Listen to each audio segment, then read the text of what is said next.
Hi, everyone. Thank you for joining the ANCA for a policy discussion with Congresswoman Jackie Speier, co-chair of the Congressional Armenian Caucus. The ANCA will be hosting a number of these policy discussions with various members of Congress on issues that affect the Armenian American community. Congresswoman, I want to thank you for joining us for this inaugural discussion. You've now been to Armenia a number of times and affected US-Armenia relations based on your trips. Um, there's so much to talk about in all of these adventures you've had in Armenia and all of these discussions that you've brought out for and U.S. policy because of them. I do want to focus on your most recent trip, specifically on your adventure to the Republic of Artsakh. This was your first trip to Artsakh, and I just want a moment of your time to talk about your impressions and your experience in the Republic of Artsakh. So let me first, Tereza, show you the beautiful rug that the Prime Minister brought to me from Artsakh the last time he visited after my original trip to Artsakh.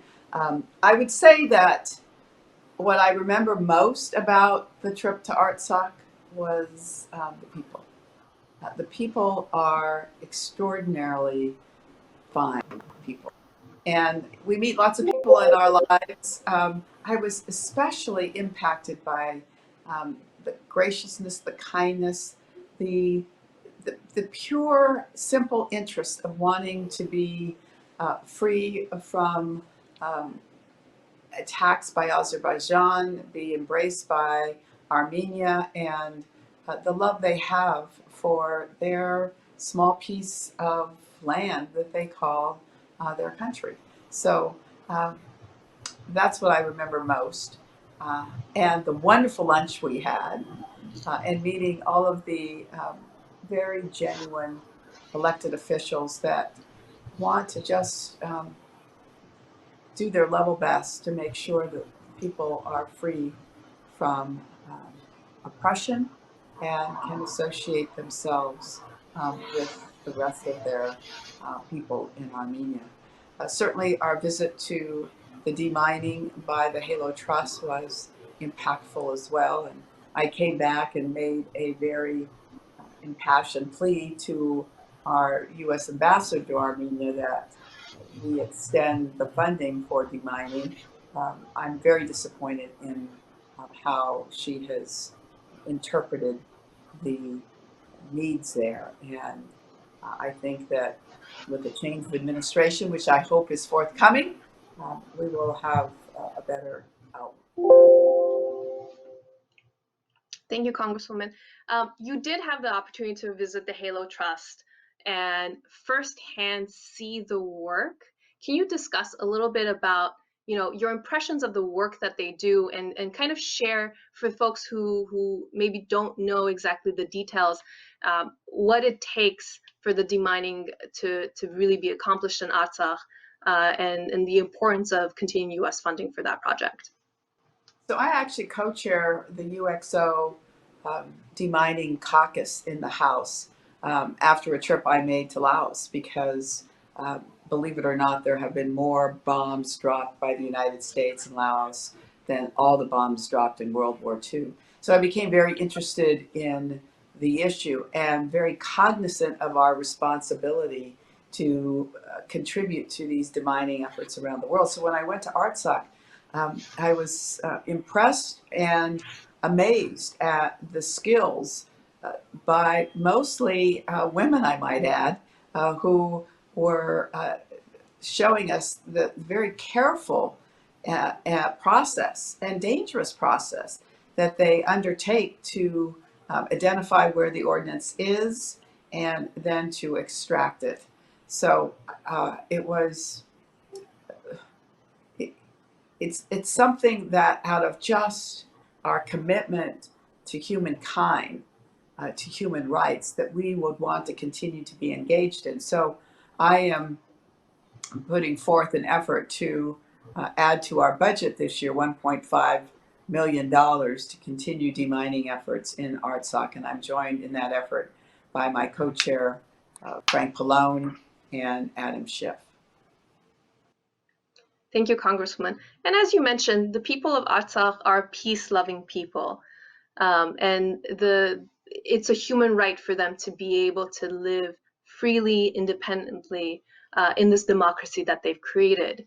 Now, you mentioned the $1.5 million. The U.S. Department of State has a matter of policy sought to end this humanitarian aid funding to Artsakh, and this policy would allow for landmines to threaten civilians continually, but it also precludes additional humanitarian funding for other projects like the Lady Cox Rehabilitation Center, which assists individuals with disabilities. Congresswoman, what's your considered opinion about this reckless State Department initiative? Well, the State Department under Mike Pompeo has been a disaster in foreign policy promotion. The agency has been hollowed out. Our relations are strained with many of our allies around the world. The interests of the president in pulling us out of NATO, pulling us out of WHO, all the organizations that have been created to create harmony around the world are being undermined by this State Department and this administration. So what I would say is that there is a mean spirit that runs through that agency right now that's totally political, and does not put forth the diplomatic interests that we have historically promoted. And that's why I think you're seeing the efforts to restrict funding to Artsakh right now. I think this is a short window that we have to endure, and I'm hopeful that once the election takes place in this country, we'll see a different perspective being promoted. Thank you, Congresswoman. And because we are in the appropriations season, I know you're also dealing with the NDAA, being on the Armed Services Committee. Can you talk a little bit about the process that we're in, where we're going, and some of the work that you've been doing, as you mentioned, with your co-chair, Congressman Frank Pallone, to secure that $1.5 million in funding for demining and rehabilitation assistance in the Republic of Artsakh?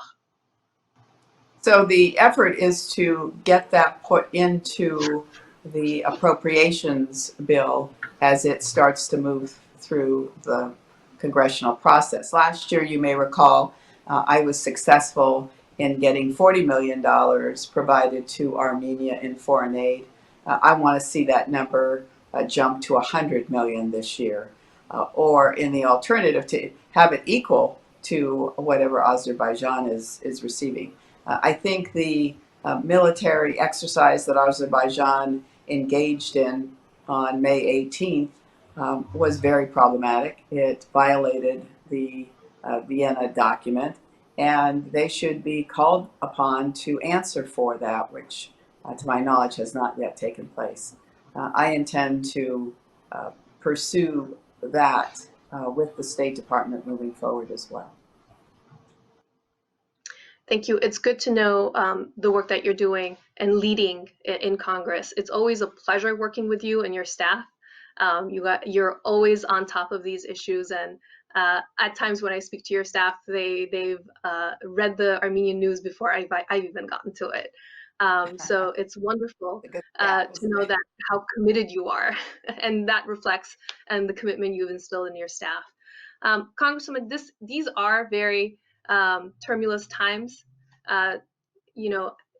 compounded with the fact that aid is being stalled to Artsakh. There's also the coronavirus, which is starting to develop. Obviously, Armenia has progressed negatively to the coronavirus. Can you talk a little bit about, is there anything we as the U.S. can do in assistance to the situation, both in Armenia and in Artsakh? Well, I'm deeply concerned that the numbers are starting to rise in Armenia. In fact, as you probably know, the Prime Minister and I believe members of his family have tested positive for the coronavirus. Yes. We're having great difficulty addressing the issue here in our country right now, frankly. So the ability to be of assistance financially is somewhat limited. Certainly technical support and advice from the CDC, our Center for Disease Control, is something that I hope Armenia is taking full advantage of. And if not, I would be helpful in making sure that that's happening. I think the most important thing to learn about this coronavirus is that we're not driving this virus, we're riding it. We have to have great humility in dealing with this virus because we have so little data even now on how it's mutating, to what extent you have antibodies in your system after you've actually contracted the virus, whether or not we'll have an antiviral to be made available and or a vaccine within the next 8 to 12 months is still not clear. So we've lost many lives, and millions and millions now, over 2 million people in the United States have contracted the virus. Even one staff member in my office has. So I think that with the numbers increasing, we're an example of how you shouldn't do it. So I hope Armenia is not following our path, because we are not the example to be set. Okay, thank you, Congresswoman. The ANCA has, and as you know, requested that the State Department consider reprogramming some of the FY20 funds to Armenia for the response to COVID. And this is, again, in an effort to help with that initial response in the assistance of making sure that Armenia survives through this pandemic as best they can with US aid. Congresswoman, just to end this on a lighter note, going back to your trip to Artsakh, do you look forward to going back?